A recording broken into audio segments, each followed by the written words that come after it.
This leader is provided to facilitate adjustment of focus. Please be aware there are spoilers contained in this video presentation.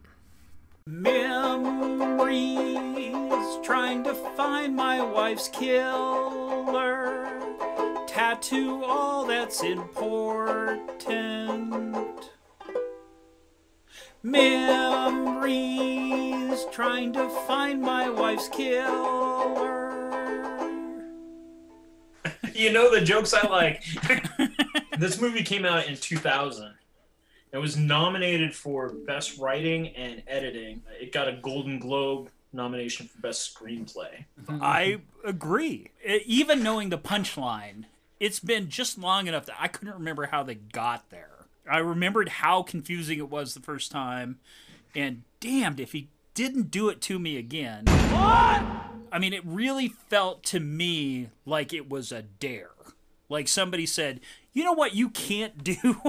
There was a movie with Dana Carvey that was similar. I think it was called Blank Slate or something like that. Where like he'd wake up every morning and he'd have to write all these post-it notes. And I mean, it was a stupid movie. Dana Carvey was in a stupid movie? What is this? Oh, that's where those were. Thank you. A truly unforgettable comedy. Which is funny because I think Dana Carvey is like, he's a legitimately fun. That's not it. Not 2008's Blank Slate. I can't remember anything! Well, see, the thing I remember about this movie is that Kate Moss hadn't done anything since The Matrix. The super hot girl from The Matrix was in this movie, and she's a bitch. Oh, yeah. Well, and that's the only thing. I mean, I remembered the punchline, and I remembered that she was not very nice. Yeah, she is not a nice person. As a writing exercise, okay, I'm going to have him beat her up, and then she's going to come back in and convince him to kill somebody because he beat her up. That is bull. And then the spitting in the glass thing, whew.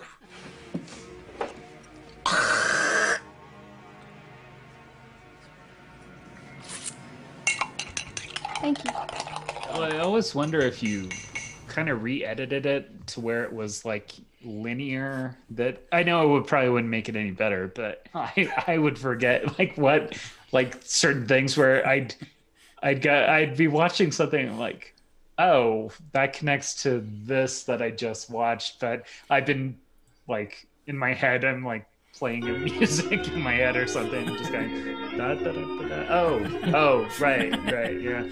I don't know that I would necessarily recommend it unless you're like a big Nolan guy, but like I only know one of those. So this and Tenet have a lot in common.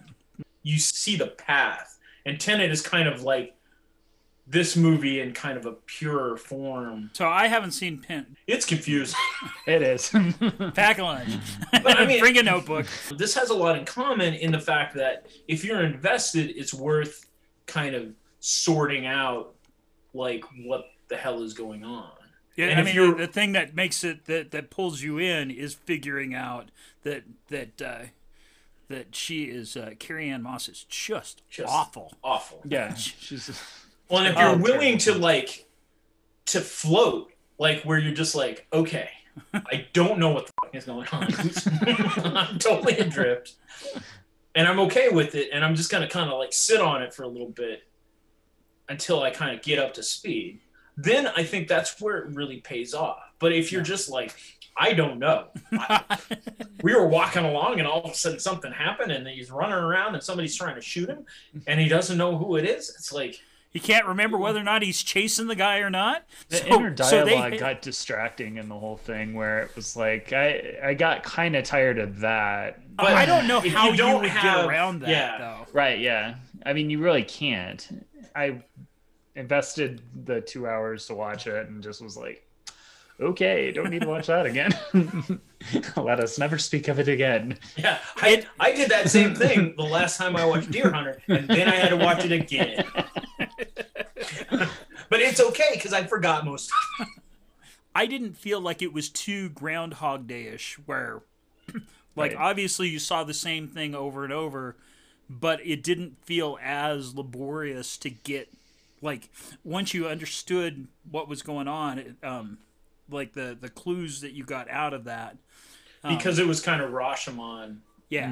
Where you're taking it from kind of a different viewpoint. So no ukulele in Memento.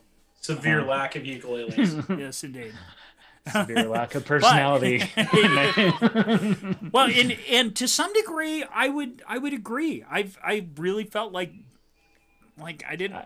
I mean, you knew that that Carrie-Anne Moss was terrible, but other than that, like, I don't know that I was super invested in any of it. I mean, I wasn't supposed to trust the one guy, and he seemed kind of like a tool. And then, everybody in this movie was in awful. LA Confidential was like a terrible guy.